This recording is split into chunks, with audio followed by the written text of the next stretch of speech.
Green metro express non AC electric బస్సులు రోడ్లపైకి వచ్చేశాయి. కొత్తగా 22 బస్సులను ఖైరతాబాద్ అంబేద్కర్ విగ్రహం వద్ద మంత్రి పొన్నం ప్రభాకర్తో కలిసి డిప్యూటీ సీఎం భట్టి విక్రమార్క ప్రారంభించారు. గ్రేటర్లో మెట్రో ఎక్స్ప్రెస్ బస్సుల స్థానంలో 500 గ్రీన్ మెట్రో ఎక్స్ప్రెస్లను అందుబాటులోకి తీసుకొచ్చింది టీఎస్ఆర్టీసీ. ఈ నాన్ ఏసీ ఎలక్ట్రిక్ బస్సులు ఒక్కసారి ఛార్జింగ్ చేస్తే 220 కిలోమీటర్లు ప్రయాణించనున్నాయి.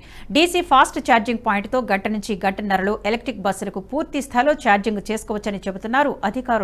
ఈ బస్సుల ఆపరేషన్స్ మియాపూర్ కంటోన్మెంట్ డిపోల నుంచి నిర్వహించనున్నారు. ఏసీ ఎలక్ట్రిక్ బస్సుల తరహాలో నాన్ ఏసీ బస్సులో సీటింగ్ ఉంది. ఈ బస్సులో కూడా మహిళలకు ఉచిత ప్రయాణం కల్పిస్తున్నట్లు వెల్లడించారు ఆర్టీసీ అధికారులు.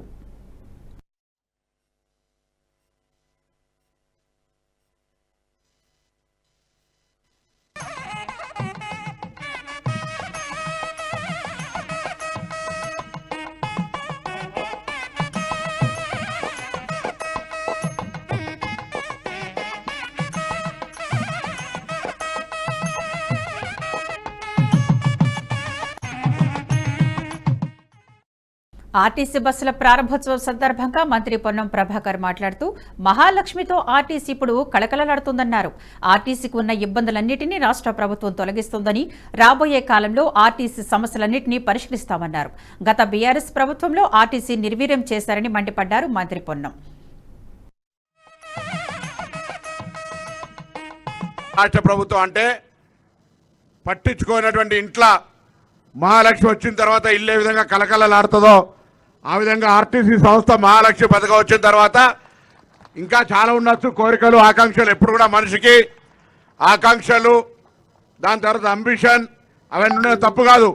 కానీ 7 సంవత్సరాలుగా 10 సంవత్సరాలుగా నిర్వీర్యమైనటువంటి సంస్థకు సంబంధించి పెండింగ్లో ఉన్నటువంటి బాండ్స్ కావచ్చు, కారుణ్య నియామకాలు కావచ్చు, కొత్త బస్సుల కొనుగోలు ప్రక్రియ కావచ్చు, 7 సంవత్సరాలుగా పెండింగ్ ఉన్న పిఆర్సీ కావచ్చు, ఇంకా కొత్త నియామకాలకు సంబంధించిన ప్రక్రియ చేపడుతుంటే ఈరోజు మహాలక్ష్మి పేరు మీద ఆర్టీసీ కలకలలాడుతోంది. 100% ఆక్యుపెంట్స్ తోటి ఆపరేషన్ లాస్ నుంచి ఓవర్కమ్ అయి రేపొద్దున పాత బకాయిలు ఉన్నటువంటి 6,000 కోట్లను కూడా అందులో ప్రావిడెంట్ ఫండ్ కావచ్చు, ఇతరత్ర వాటన్నిటిని అధిగమించడానికి ముందుకు పోతున్న సందర్భంలో ఇందుకు సహకరిస్తున్నటువంటి ముఖ్యంగా ఆర్టీసీ సిబ్బంది అందరూ కూడా ఈ సందర్భంగా అభినందన తెలియజేస్తా ఉన్నా. గత ప్రభుత్వ హయాంలో ఆర్టీసీ ఉద్యోగులు వేతనాల కోసం ఇబ్బందులు పడేవారని గుర్తు చేశారు డిప్యూటీ సీఎం భట్టి విక్రమార్క. రాష్ట్ర ప్రభుత్వం నుంచి ఆర్టీసీకి చెల్లించాల్సిన డబ్బులు చెల్లించకపోవడంతో అనేక సమస్యలను ఎదుర్కొనేవారన్నారు. కొట్లాడి తెచ్చుకునే తెలంగాణలో ఆర్టీసీ ప్రైవేటు పరం చేయడం, ఆర్టీసీ ఆస్తులు అమ్ముతారనే ఆందోళనలతో ఉండేవాళ్లమన్నారు. కానీ ఇప్పుడు 90 రోజులు కూడా కాకుండానే కాంగ్రెస్ ప్రభుత్వం ఆర్టీసీ అన్ని విధాలుగా ముందుకు తీసుకువెళ్తుందన్నారు భట్టి. ఈరోజు ఆర్టీసీకి సంబంధించి గతంలో చాలా విషయాలు వినేవాళ్ళం.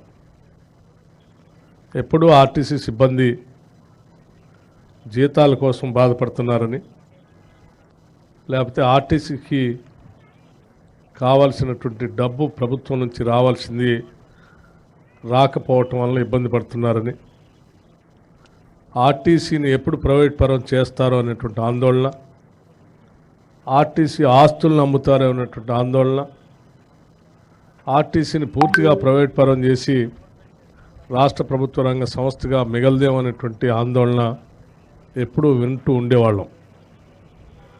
అటువంటి ఆందోళన కార్యక్రమంలో పెద్ద ఎత్తున ఆనాడు మనమందరం కోరి కొట్లాడి తెచ్చుకున్న తెలంగాణ రాష్ట్రంలో మీరందరూ పెద్ద ఎత్తున సమ్మె చేస్తే కూడా ఆ సమ్మెను ఉక్కుపాదంతో అనగదొక్కి మీకు స్వేచ్ఛ అనేదే లేకుండా, భావస్వేచ్ఛ అనేదే లేకుండా చేసినటువంటి గత ప్రభుత్వ టీఆర్ఎస్ పాలనను చూసాం. ఈరోజు పట్టుమని 90 రోజులు కూడా పూర్తి కాలేదు. కేవలం అతి కొద్ది సమయంలోనే ఇవాళ ఆర్టీసీ బస్సు, కొత్త బస్సులతో ఆర్టీసీ తిరుగుతూ ఉంది. తిరగటమే కాదు, గతంలో ఇక్కడే డాక్టర్ బాబాసాహెబ్ అంబేద్కర్ గారి సాక్షిగా 100 బస్సుల్ని ప్రారంభోత్సవం చేసుకున్నాం, కొత్త బస్సుల్ని. ఈ వీడియో మీకు నచ్చినట్టయితే లైక్ చేయండి, 10 మందికి షేర్ చేయండి. అలాగే కామెంట్ల రూపంలో మీ అభిప్రాయాలను మాతో పంచుకోండి. Nationalist hub group of channels ను సబ్స్క్రైబ్ చేసుకుని తెలుగునాట జాతీయవాద జర్నలిజాన్ని ప్రోత్సహించండి. ఈ వీడియో కింద ఉన్న బెల్ ఐకాన్ పై క్లిక్ చేయడం మర్చిపోవద్దు.